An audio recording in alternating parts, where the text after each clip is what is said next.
Hey everybody, welcome back to the Wolfe Pit with another episode of What Are We Eating?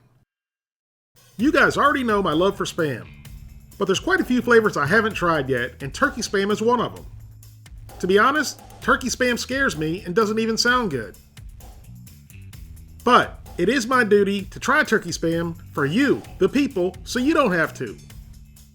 Today I'm going to do something a little bit different than I normally do. I'm going to cook turkey Spam two ways. I'm going to slice and pan fry one can, and I'm going to bake a whole can like you would a turkey, and then slice it like you would a turkey. Once the turkey Spam is cooked two ways, I'm going to make a turkey Spam gravy, and create a highly processed, but very cheap, and hopefully delicious turkey dinner. With turkey Spam and turkey Spam gravy, along with cheap instant mashed potatoes, and cheap instant stuffing. So I'm not only doing this to try the turkey Spam, but also to see if a decent tasting turkey dinner can be made for someone who loves Spam, and or doesn't want to fool around and cook a whole turkey, or make sides from scratch for a special dinner. This is meant to be a fun meal, and I'm in no way suggesting this is a good healthy meal that you should make. That is, unless it's delicious and you want to make it. This 12-ounce can of oven-roasted turkey Spam is made with 100% white lean turkey and costs $3.99. Hormel says, break the monotony and top your next salad with turkey Spam strips. So let's go over the information on the can.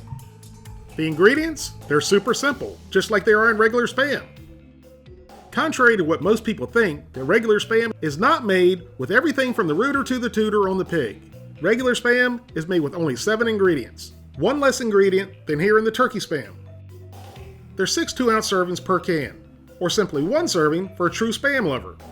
Per 2-ounce serving, there's only 80 calories, 4.5 grams of total fat, 1.5 grams of saturated fat, 35 milligrams of cholesterol, 520 milligrams of sodium, 1 carbohydrate, no fiber, no sugars, and 9 grams of protein. Those numbers are much lower than I expected.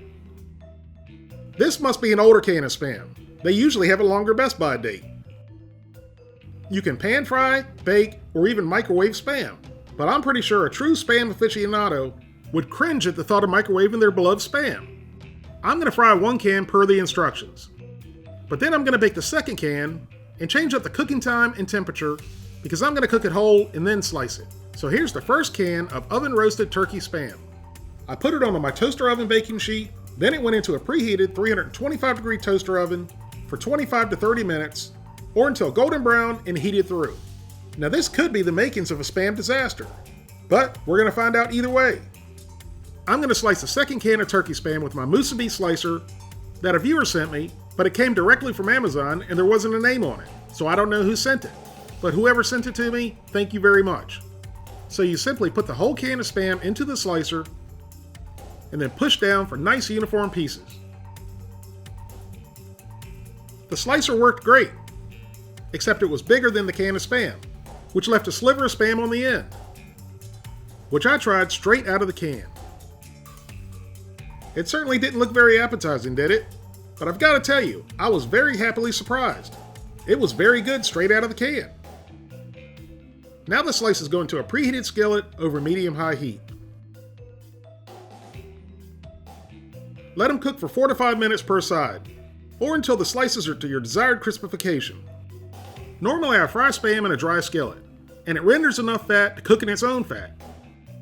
But Hormel wasn't kidding. This is really lean, and I had to add some olive oil after a few minutes. After 4 minutes, I gave the Spam a flip, even though it wasn't as golden brown as I wanted yet. So I'll end up having to flip it one more time. After 4 minutes, I gave it a final flip for another minute for a total of 9 minutes. After baking for 25 minutes in a 325-degree toaster oven, our turkey Spam was done, and at this point, it wasn't looking very good. It looked like it imploded in the middle, and the outer portion turned into a scab. I was gonna slice it with a knife. But since I had my new musubi slicer out, I figured I'd use it. Well, that wasn't really a great idea. The slicer cut the Spam straight out of the can easily and perfectly. However, the baked Spam formed a skin of armor, and as I tried to slice it, it wouldn't cut through the skin without mushing up the inside beam. And if you notice the painted fingernails, I assure you, they're not mine. I pressed on and finally finagled it through the Spam without turning it into roadkill. but the slicer was made to cut Spam straight out of the can, so it's really no big deal. Once it was sliced, it ended up looking just like real roasted turkey skin. I tried the go-to, pan-fried Spam first. It was perfectly crispified, looked good, and smelled good. After taking a bite, I was sold on this turkey Spam. It was crispy on the outside, moist in the middle, and simply delicious. Like most people, I love crispy turkey skin, so I was really anxious to try the end piece of the roasted turkey Spam first. Now, doesn't that look like real turkey skin? Now, it wasn't super crispy, but it was close enough to be amazing for meat out of a can. The meat on the inside may not have looked very good once cooked, but in this case, looks are deceiving. It was delicious. I had to grab a piece of the faux turkey skin. And again, doesn't that look just like real turkey skin? It not only looked like real turkey skin, it tasted like real turkey skin. At this point, I was really surprised, and I could have just ended the video right now and ate both cans of Spam. But I still gotta make turkey Spam gravy, stuffing, and mashed potatoes. For the turkey Spam gravy, I'm gonna use the same skillet I fried the Spam in, along with the little bits and pieces. With the Spam being super lean, I need to add some fat to make a roux. I'm using butter, but you can use oil if you like. Give that a mix around, then add flour.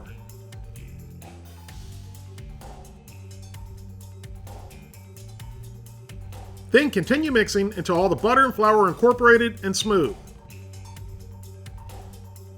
Once the roux's cooked for a couple minutes, stir in a little bit of chicken broth.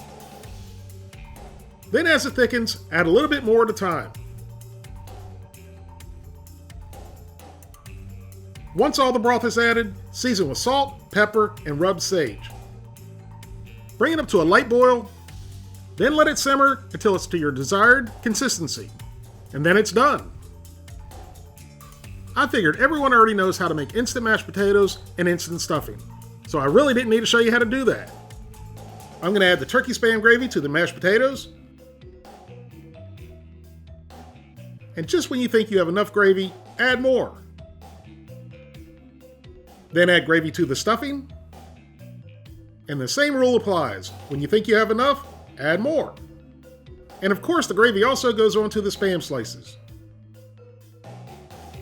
And into my drink glass too. Can you ever have enough gravy? At this point, my pie hole turned into a waterfall. I couldn't wait to dig in. Doesn't that look good? Especially if you don't know what the meat is. I tried the baked turkey ham first. And the skin didn't want to give up the meat, so I had to persuade it. I know it's hard to believe, but oven roasted turkey Spam is fan-frickin-tastic. I mean, it really is delicious on its own, but it's phenomenal with the gravy. The faux skin adds such a great flavor and texture. And of course, I had to have one more bite, along with more gravy. The pan-fried turkey Spam was next. Had I not just had the baked turkey Spam with faux skin, I would be really happy with the taste and texture of the pan-fried Spam. Even though the pan-fried Spam was really delicious, I'm missing that skin of the baked Spam. But as you can see, it was still good enough for another bite. With more gravy, of course, before moving on to the mashed potatoes and stuffing. Since I dipped the Spam in the gravy from the mashed potatoes, I needed a refill. Then I went in for a bite of the Idahoan potatoes, which are instant, but still usually pretty tasty. But with the gravy, it turned instant potatoes into phenomenal potatoes.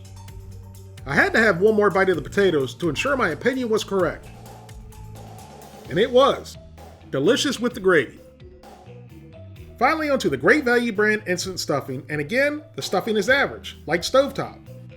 Definitely not homemade.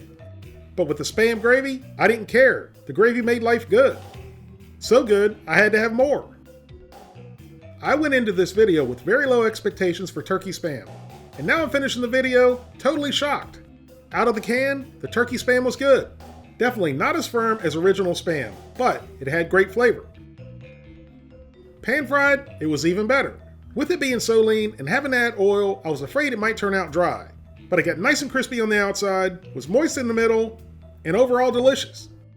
The baked turkey spam, if you haven't figured it out yet, was phenomenal and my favorite. The way the outside formed a beautiful and delicious skin is what really made this good.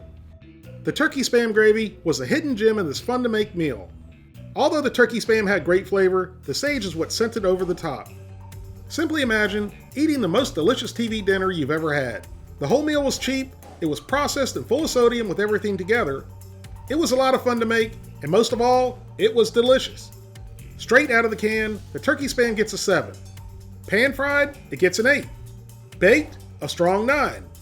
And with the spam gravy, a 10 plus. If you'd like to help support the Wolfe Pit, consider being a patron. You can pledge as little as $1 a month, that's only $12 for the whole year. Or you can pledge more, that's up to you. Either way, every little bit's appreciated and helps me produce more high quality videos more often for you, the people. Thank you all very much for watching. Please don't forget to like this video and subscribe, and I'll see you soon.